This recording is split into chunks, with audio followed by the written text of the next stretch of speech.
La grâce de notre Seigneur Jésus-Christ, l'amour de Dieu le Père et la communion du Saint-Esprit soient avec vous tous. Amen. Le texte biblique de ce mercredi 17 juin 2026 est tiré de l'Évangile selon Marc au chapitre 6 du verset 45 au verset 56. Le thème qui nous conduit est le suivant. Reconnais le Seigneur qui vient à ton secours. Prions. Seigneur notre Dieu, nous te remercions pour ta parole qui est lumière et vérité. Ouvre nos cœurs et nos intelligences afin que nous comprenions ce que tu veux nous enseigner aujourd'hui. Que ton Esprit Saint nous parle à travers cette lecture et fortifie notre foi. Au nom de Jésus-Christ. Amen.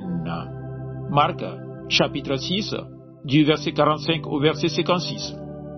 Aussitôt après, il obligea ses disciples à monter dans la barque et à passer avant lui de l'autre côté vers Bethsaïda, pendant que lui-même renverrait la foule. Quand il l'eut renvoyé, il s'en alla sur la montagne pour prier.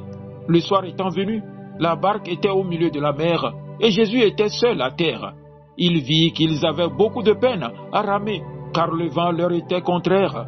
Vers la 4e veille de la nuit, il alla vers eux, marchant sur la mer, et il voulait les dépasser. Quand ils le virent marcher sur la mer, ils crurent que c'était un fantôme, et ils poussèrent des cris, car ils le voyaient tous, et ils étaient troublés.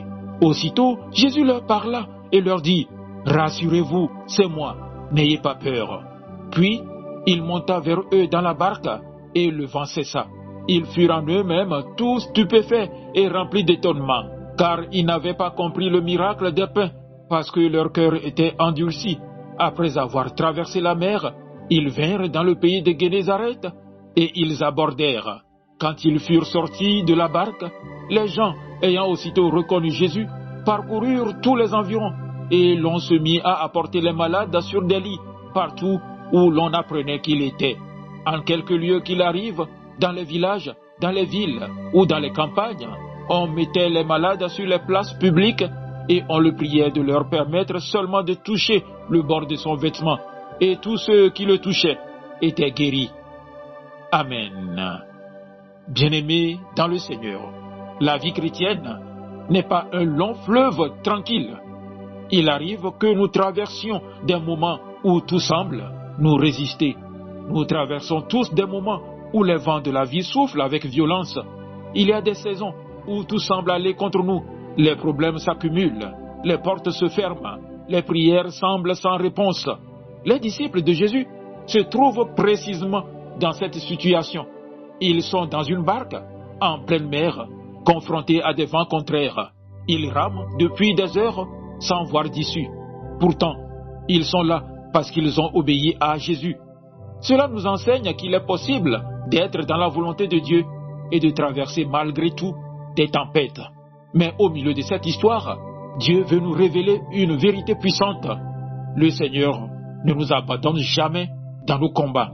Il vient toujours au secours de ceux qui se confient en lui. Frères et sœurs, Jésus voit notre situation. Après avoir envoyé ses disciples, Jésus monte sur la montagne pour prier.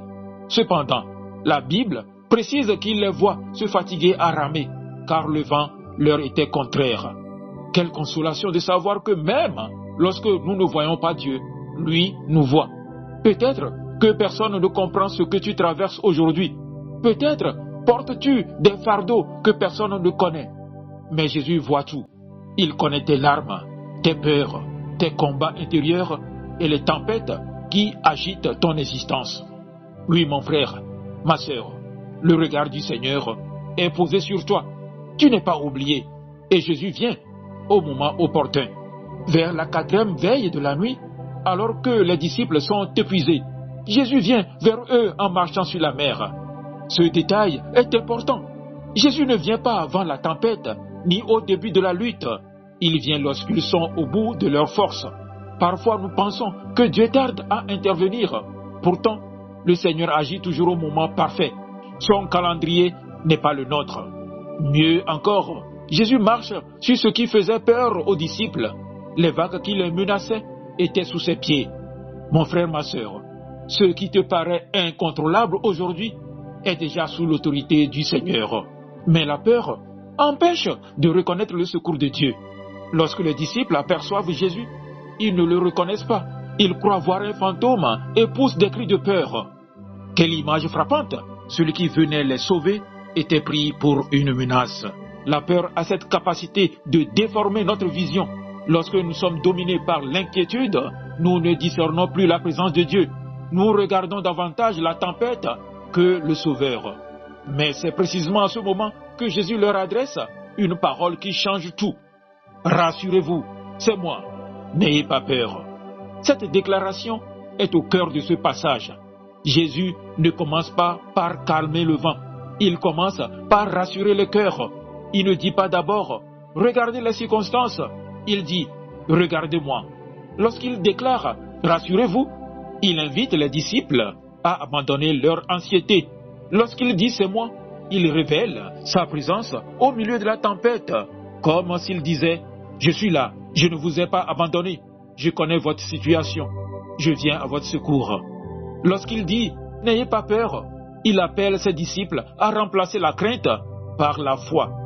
Aujourd'hui encore, cette parole est adressée à chacun de nous, à celui qui traverse une maladie. Jésus dit « Rassure-toi, c'est moi, n'aie pas peur ». À celui qui traverse une crise familiale, Jésus dit « Rassure-toi, c'est moi, n'aie pas peur ».